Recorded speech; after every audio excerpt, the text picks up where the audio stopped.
What is up, everybody? Welcome back to RacingDudes.com, and welcome back to another one of our Kentucky Derby Top 5 countdowns. Well, not a lot changes this week. We may get some changes next week. We'll talk about that in a second, but let's run down the top 5 for you once again this week. Coming in at number 5 is Dornoch. He stays at number 5 for another week here after, of course, winning the Rimson a couple of weeks ago. We've talked about it a lot now, but if you missed our other videos, hard to really know what to make of him at this point. Yes, it was great that he got passed in the stretch, but then re-rallied to win.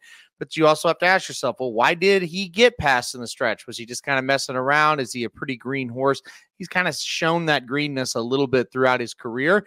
And, you kind of ask, okay, Sierra Leone, who passed Dornoch very easily, maybe he kind of messed around a little bit and let Dornoch get back in the race. So, but end of the line, or kind of the end of the discussion on Dornoch, at least as far as I'm concerned, I really don't know what it was, and I need more evidence, or in this case, more racing from him to kind of get the better judge of exactly what he is. So I'm readily admitting that I'm not sure how that's going to go one way or another. That's why I've got him at number 5. Number 4 on the list, and this is a horse I'm pretty high on, Capi. He actually ran on Rimson Day in a maiden special weight going 7 furlongs. He just dusted the competition. Dornoch received a 91 buyer for his effort to win the Rimson. Capi was assigned a 99 buyer, so 8 points higher. Of course, it was a 7 furlong race. I know people are kind of debating, how far will this horse want to run? I think he'll be okay. He's got the right trainer right now. Rick Dutrow, obviously back in training, doing a great job. He's already won the Breeders' Cup Classic.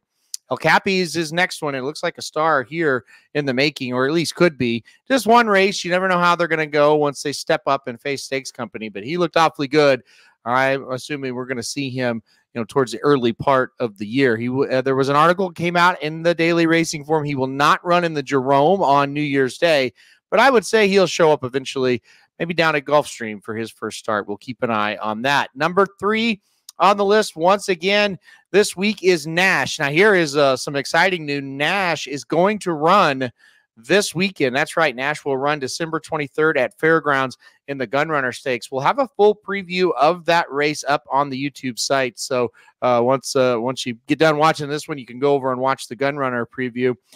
Spoiler alert, Nash is probably going to be the top pick in that race if I've got him number 3 in the Derby ranking. So he'll be number 3. We'll see him this weekend. Of course, he's coming off a very impressive maiden special weight victory at Churchill Downs. Number 2 on the list is Nysos, and obviously the Bob Baffert factor is a problem when it comes to the Kentucky Derby.